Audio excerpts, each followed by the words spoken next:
কেটে উঠলি গো, ওগুলো মানে রয়েছে।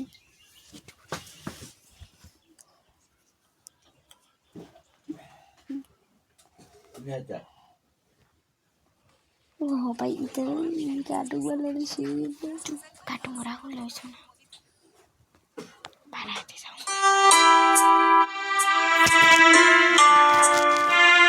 বাবা, রাজপ্রাসাদ দেখতে এত সুন্দর কেন? দেখে মনে হয় সোনা দিয়ে বানানো। এটা কি সত্যি সত্যি সোনা দিয়ে বানিয়েছে? না মা, ও, তাহলে তুমি যখন আমাদের জন্য বাড়ি বানাবে তখন সত্যিকারের সোনা দিয়ে বাড়ি বানিও, এর থেকেও বড় করি। পাগল, সোনার দাম কত জানিস? এত টাকা কোথায় পাবো আমি? চিন্তা করো না, একদিন আমি তোমাদেরকে সুন্দর একটা সোনার বাড়ি বানিয়ে দেব। সেখানে আমরা সবাই মিলে সুখে শান্তিতে থাকবো। কেন, তুই কি আমাদের ছোট কুঁড়ে ঘরটা সুখে নেই? আছি বাবা, কিন্তু ভাবো, এই কুঁড়ে ঘরটাতে যদি আমরা এত সুখে থাকতে পারি তাহলে সোনার বাড়িতে আমরা আরো কত বেশি সুখে থাকবো। শুধু টাকা পয়সা আর দামি জায়গা বাড়ি দিয়ে সুখ পাওয়া যায় না মা। তুই সুখে থাকতেও অতিরিক্ত সুখের লোভে ভুল জায়গায় হাত বাড়াচ্ছিস। অমন দামি বাড়িতে বিলাসবহুল পোশাক আশাক পরে আমিও জীবন কাটিয়েছি, কিন্তু তোদের সাথে ছোট কুঁড়ে ঘরে যে সুখ খুঁজে পেয়েছি সেটা সেখানে পাইনি। মানে তুমি আবার অত দামি বাড়িতে কবে থাকলে? এই যা, দরকারের চেয়ে বেশি বলে ফেলেছি, তোর মা শুনলে আবার বকবে। না বাবা, তুমি বলো, আমি মাকে কিছুই বলবো না। ওই দেখো, দুইজন মিলে হাঁটতে হাঁটতে আর গল্প করতে করতে বাড়ি চলে এসেছি। আরেকদিন তোকে সব বলবো নি। না, এটা ঠিক না। তুমি সব সময় আমার সাথে এমন করো, আমিও তোমার সাথে কোনো কথাই বলবো না। কি হলো, বাড়ি আসতে না আসতে এত অভিমান কেন? দেখো মা, বাবা বলছিল বাবা নাকি ওই রাজপ্রাসাদের মতো বাড়িতে থাকতো।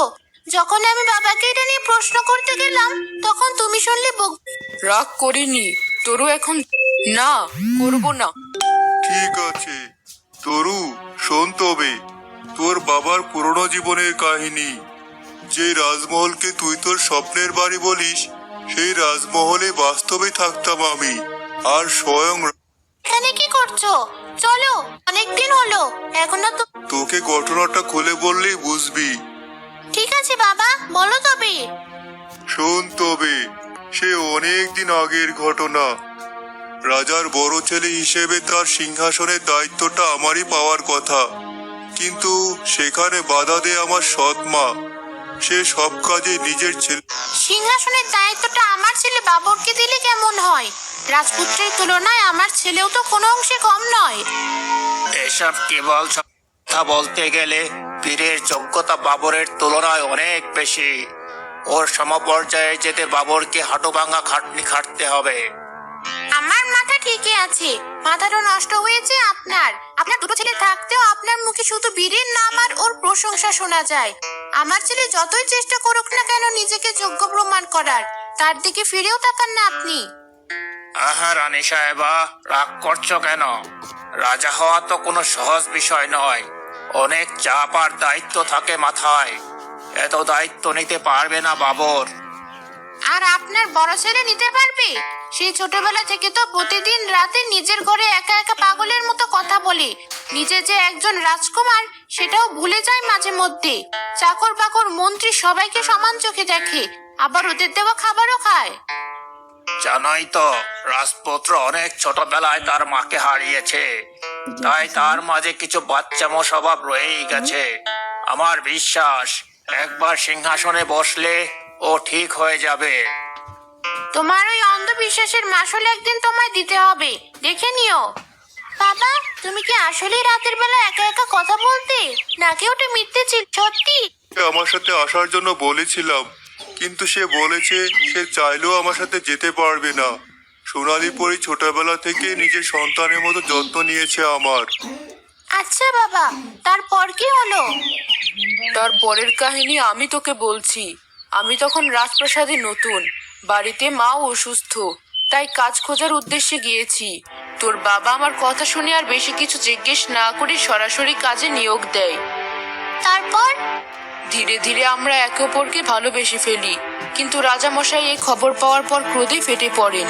তোর বাবাকে শর্ত দেন। তোর দাদার মনও ধীরে ধীরে নরম হতে।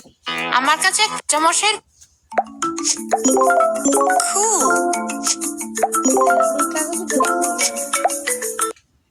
কখনো ভুলবো না। বিশ্বাস দেখুন রাজামশাই, তুই এখনই আমি মিষ্টি সাধারণ কথা দোষ দিতে চাইছো? দেখুন রাজামশাই, আমি আপনাকে আগেই বলেছিলাম এই ছেলে আপনার বিশ্বাস ভাঙবে। 2 দিনের এক মেয়ের জন্য নিজের মা বাবার সাথে এমন ব্যবহার। তুমি তাহলে ওই মেয়েকে শাস্তি দিবে না? না, নিরপরাধ একজনকে আমি শাস্তি কেন দেব? ঠিক আছে, আজ থেকে আমি তোমাকে ত্যায্যপুত্র হিসাবে ঘোষণা করলাম। এই মেয়েকে নিয়ে এখন এই রাজমহল থেকে বেরিয়ে যাও। তুমি বলেও আর কখনো এই রাজ্যের ত্রিসীমানায় ঘেঁষবে না। জি, আপনি যা চান তাই হবে। রূপা, চলো আমার সাথে। এই ছিল আমাদের কাহিনী। তোমাদের সাথে যা হয়েছে খুব খারাপ হয়েছে। আমি বাবাকে তার অধিকার ফেরত দিয়েই ছাড়বো। এত সহজ না। বাবর রাজা হওয়ার পর মা রাজপ্রাসাদের সব সৈন্যকে বলে রেখেছেন আমরা দুজন যেন রাজপ্রাসাদের আশেপাশেও না যেতে পারি। তোমাদের মানা করেছি, আমাকে তো আর না। আমি একটা ব্যবস্থা করবই। তোরও রাজপ্রাসাদের গেট দিয়ে ঢোকার চেষ্টা করলে সৈন্যরা তার পথ আটকে দেয়। আমাকে ভেতরে যেতে দাও, আমি তোমাদের রাজকন্যা। মিথ্যা বলার জায়গা পাও না, সরো এখান থেকে, নয়তো পরে তোমার গায়ে আঘাত পড়তে পারে। গেট দিয়ে ঢুকতে দিল না তো আমায়। ঠিক আছে, দেয়াল টপকেই ঢুকবো আমি এবার। এই মেয়ে, কি করছো? পড়ে গিয়ে ব্যথা পাবে তো। আপনিও বুঝি রাজমহলের পাহারাদার? না, অতিথি বলতে পারো। এখানে যেমন উদ্ভট কিছু হয় না, তাই তোমাকে দেখে কথা বলার ইচ্ছে জাগলো আমার। ও শুনুন, তাহলে আমাকে আমার কাজ করতে দিন। আগে বলো, ভেতরে গিয়ে কি করবে তুমি? আমি রাজপুত্র বীরের মেয়ে, এই রাজ্যের রাজকন্যা, তাই ভেতরে যাচ্ছি নিজের অধিকার চাইতে। তুমি বীরের মেয়ে? হ্যাঁ তাই তো। বীরের মতোই চোখ তোমার, সাথে ওর মতো সাহসও আছে। বীর কি কখনো আমার কথা বলেছে তোমাকে? আপনি কি? ও দাঁড়াও একটু। সোনালী পরী? হ্যাঁ, বাবা বলেছে আমাকে আপনার কথা। আমি তো সোনা দিয়ে বাড়ি বানাতে চেয়েছিলাম, যা কিনা রাজমহলের চেয়েও সুন্দর হবে। এখন দেখছি আমার সামনে সোনার পরী দাঁড়িয়ে আছে। হ্যাঁ, ওদেরকে এভাবে বললে কাজ হবে না, অনেক লোভী ওরা। তোমার কথা শুনে ওদেরকে সাহায্য করার একটা বুদ্ধি পেয়েছি। কি বুদ্ধি? তোমার কথা মতো সোনার বাড়ি বানাবো, আর সেটা হবে সোনার মাটি দিয়ে তৈরি। কিন্তু সোনার মাটি কোথায় পাবো আমরা? এদিকে এসো বলছি। সোনালী পরীর বুদ্ধি মতো সোনার মাটি দিয়ে বাড়ি তৈরি করে তরুর পরিবার। কিছুদিনের মধ্যে রাজ্যে সেই বাড়ির খবর ছড়িয়ে যায়।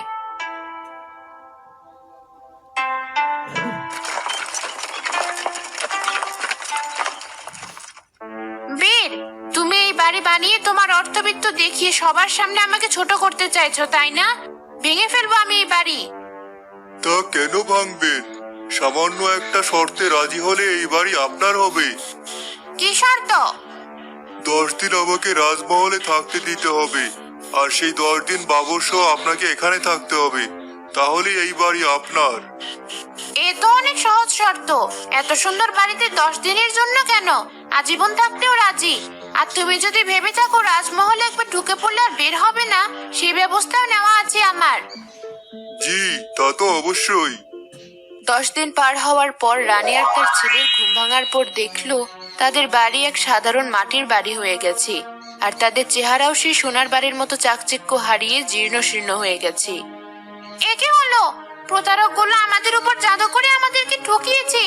বাবর, তৈরি হও ওদেরকে সাহায্য করার জন্য।